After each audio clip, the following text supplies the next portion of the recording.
dig into how to create polls. The key thing you need to remember is you want to do this before your meeting. So you can set up a poll during a meeting, but it's gonna take a little while and distract from your teaching. You can access that from polling, and then it's going to say add a question here. And when you click add question, it's kind of funny. It actually sends you to your Zoom.us login. You have to be logged in. It's going to send you to that meeting, and it's going to open the question. So alternatively, and this is the way I usually build them ahead of time, is I'm going to set up a meeting. I called this one polls meeting. I'm going to go into that, and after I've created that meeting, you'll notice down at the bottom here, it has something on polls. So I hit add, and then I'll build my poll. So I usually pop these into a Word document. So I've got one here, or I might have just a rich text document. And that way I have them for reference if I want to use these again later, because these polls, it's important to know, they save to a meeting. So you can't, at least now, you can't just kind of copy and paste those into another meeting. Like if you're teaching the same class 3 times, you're going to have to build these 3 times, which is kind of a bummer. Hopefully that'll change in the future though. So I'm going to go ahead and I'm going to give you also a couple examples of types of polls that I would use. I'm going to use my question as my title here. I might want that to be anonymous so that we're not seeing who's responding. It doesn't matter too much. It kind of depends on your audience.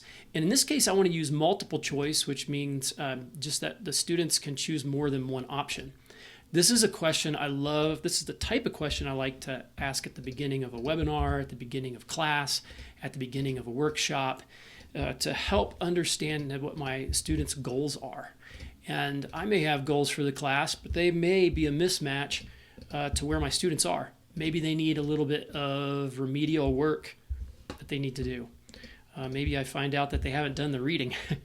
Maybe through this, I find out they're a little more advanced than I had assumed, because last year's teacher actually was able to move with them through the material into some more advanced stuff. And so they're ready to dig a little deeper. I don't really know, but this poll can help really surface that for me. So I'm asking the question, what 2 items are you most interested in? And because it's multiple choice, they can pick 2. So I'm going to save that one. And then the second type here, like I talked about, kind of this idea of like accountability to reading. I'm going to give an example here. You could use almost like a quiz question, an ungraded quiz question. You could do a series of these to get a sense for do your students pick up some of the big ideas from the material, or are they missing some core knowledge, core understandings? So I'm just copying and pasting these in. According to Chapter 7 in Online Teaching with Zoom, what type of Zoom sharing is most problematic? A real quick tip on multiple choice questions. A great way to give away the correct answer is that it's the longest. The correct answer typically in a multiple choice test will be the longest one, more often than not. So the correct answer here is actually sharing in presentation mode or presenter mode.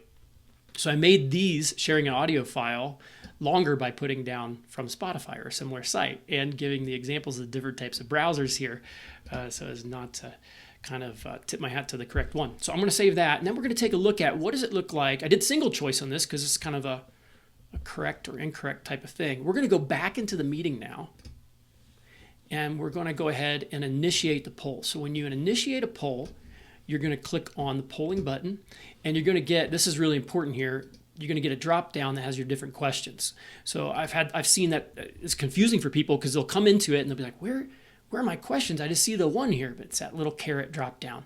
So we can do launch poll. We do launch poll, and I like to narrate the poll. I like to say, okay, so far about 10 of you have voted, or about 70% are in. We'll just wait until 85% of you had voted. Just a couple more. Okay. And then I'm going to end my poll at that point.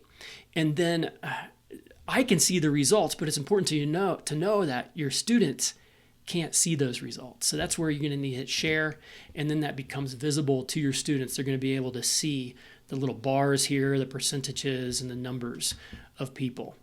All right, let's go look at that other one here. We're going to go to this second one, and I have to hit launch poll to make that live and broadcast it to my students. So now it's live. Again, I'm going to do that same thing. I'm going to say, All right, I want you to pick the one. That's correct. This is different than the last one.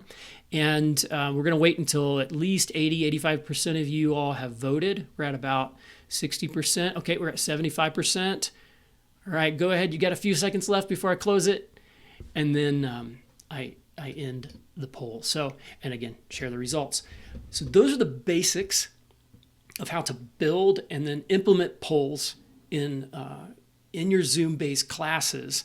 And I'll try to get another presentation up here that gives a few more examples of how you can use polls for a more dynamic learning experience.